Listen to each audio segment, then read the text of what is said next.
So far, we've assumed that everything we're doing is on absolutely flat ground. This is a reasonable assumption given that we live in the Midwest. However, if we go east to the Appalachians or west to the Rockies, things are going to be a little bit different. Let's see what physics is like on a ramp, an incline, or any kind of a slope. What does gravity do on a slope? Think about it for a minute and write down answers in your notebook. You stand on a snowy slope. What happens to you? If you've written down two things, then you're in good shape, because gravity actually does two things. First and foremost, gravity pulls you down. But gravity also pulls you down the hill.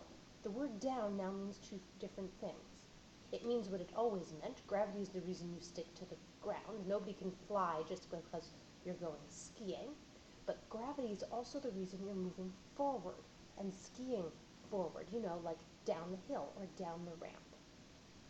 We'll start by doing the answer before we've even done any work. How much gravity sticks you to the ground? A certain percentage of your weight. What percentage? Cosine theta. Gravity is the reason you slide down the hill. You move forward, you roll, you don't stay at rest. That force is also a certain percentage of your weight, which percentage? mg sine theta. Remember this for every more, and you won't have any other questions. Right? Well, maybe not. Let's actually do the work and derive what happens with the force of gravity when you're on an angle.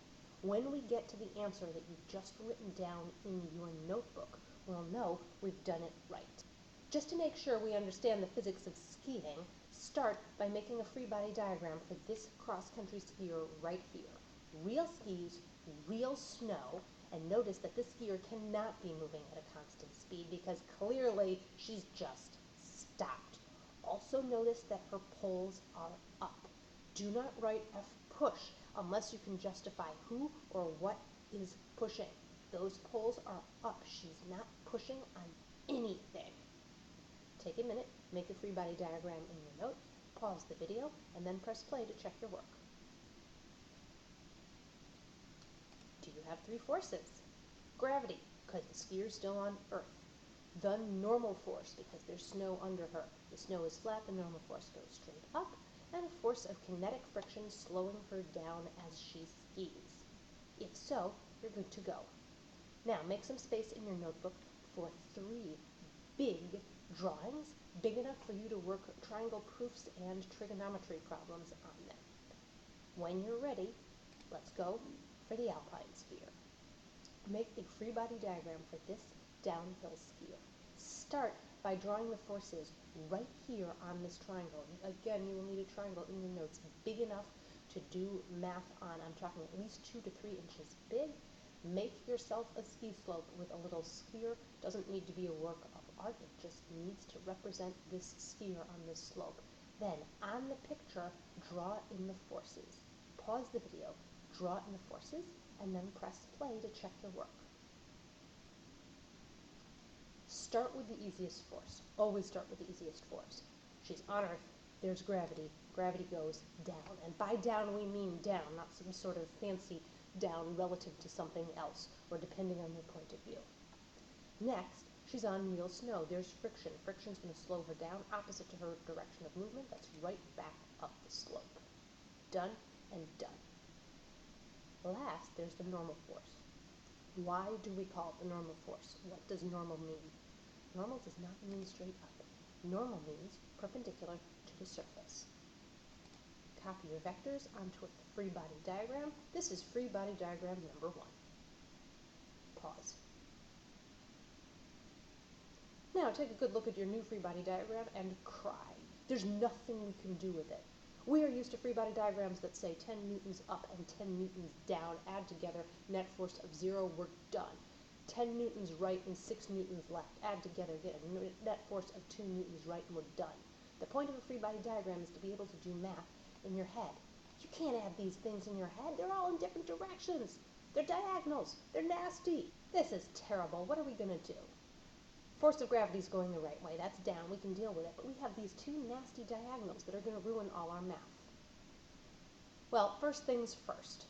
We have a choice between 2 nasty diagonals that are going to ruin all our math and 1 nasty diagonal that's going to ruin all our math. I I say we kill one diagonal right here and right now. Take your head and tilt it to the right until the normal force is going straight up and the force of friction is going straight to the left. Keep your head tilted at this angle for the next 2.5 weeks until the physics test, and you will only have one problematic diagonal. Alternatively, if you're getting a crick in your neck and you need to stretch, you can sit up straight and turn your physics notebook right by about 10 degrees until the normal force looks like it's pointing straight up. Hopefully your physics notebook won't fall off your desk. Keep it tilted at this angle for the next 2.5 weeks. Alternatively, you can leave the notebook where it is and rotate the free body diagram. Ready, set, rotate. We are changing coordinate systems here. We're going to make a new coordinate system that's relative to you. When you're standing on a ski slope, up to you appears right above your head, and down to you appears right below your feet. Behind you is backwards, in front of you is forwards. This direction that we called down the slope, one component of gravity, one task that gravity does, is going to be our new forward. We are going to take this and we're going to call it forward to the right. Backward to the left will be back up the slope, behind you, up will be above you, down will be below you. Now the only problem is the force of gravity, which no longer is going straight down relative to you. It's going down and forward. Gravity sticks you to the snow so you can't fly, and gravity pulls you down the ski slope. Two components of gravity that both make up one diagonal vector, a down component and a forward component. Let's find them. In order to do that, we're going to need an angle. All we need is that angle, and then we can do SOHCAHTOA like nobody's business. So let's go back to the nice big picture you had here and find that angle. Make sure you've got a nice big rotated free body diagram here to work your trig on. When you're ready, go back to the picture and we'll go angle hunting.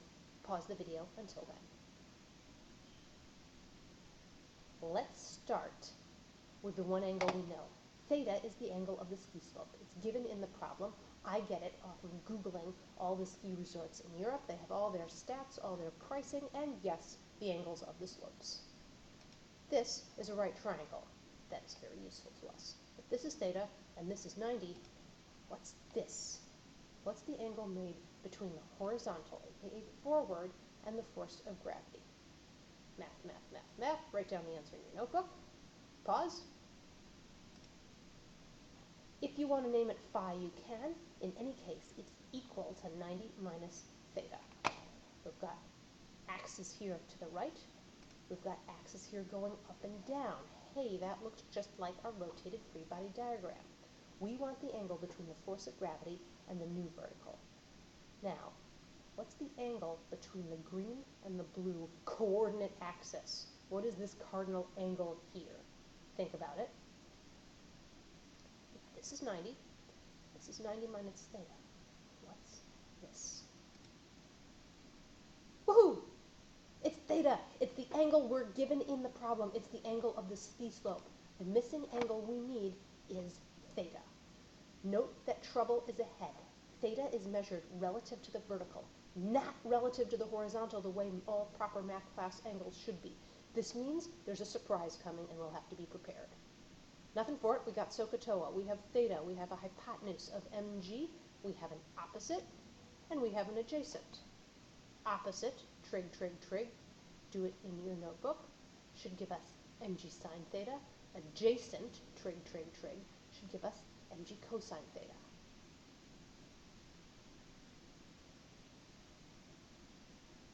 When you're ready, and you have the downward component and the forward component, kill the diagonal. Let's get rid of it. It goes down, it goes forward. We don't need it anymore because we have down and we have forward. For the last, the biggest and most splendid of your free body diagrams, redraw this now that the work is complete. And nobody ever draws a free body diagram with one of the vectors down here at the bottom. Make a new free body diagram, the last run, big and splendid and put a box around it. Pause. Press play to check your work. There. This is the free body diagram for every object on any angle, anywhere, every time, ever. This is the permanent answer.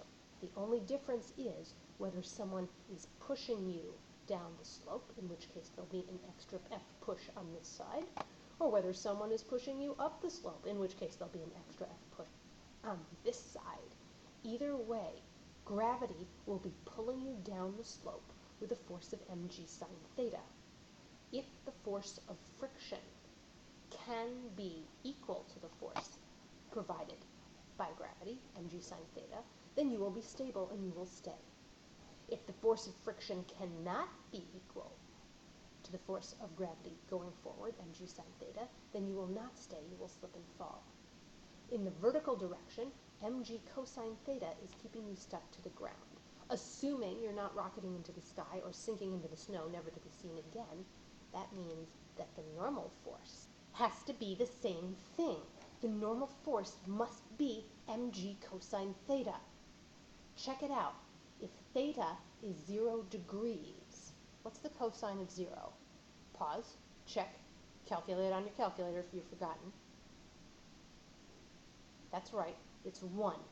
If you're on flat ground, the cosine theta cancels out, leaving you with normal force of mg as ever was. Conclusion. This is what ye need to know. We've invented the wheel once, there's no need to reinvent it again. Whenever you see an angle, a ramp, or an incline on any physics problem anywhere ever, start with this free body diagram. You know that's what's going to be the answer in the end. mg cosine theta goes down. That is one part of gravity. mg sine theta goes forward down the slope, whichever direction that is. That's the other component of gravity. One of them sticks you to the ground. The other one pulls you down the hill and forward. The normal force will be mg cosine theta, the same as the vertical component of gravity. The force of friction you can put in if there's friction on the surface. F push can go in whichever direction somebody is pushing. Please note that this is the great exception in trigonometry. Cosine is the vertical and sine is the horizontal. It is utterly backwards from the way you expect, because when we did our trigonometry way back when, we measured the angle with the vertical, not with the horizontal the way we're supposed to do. You can remember, if you like, that this is the great exception. The skier skiing down the slope forevermore.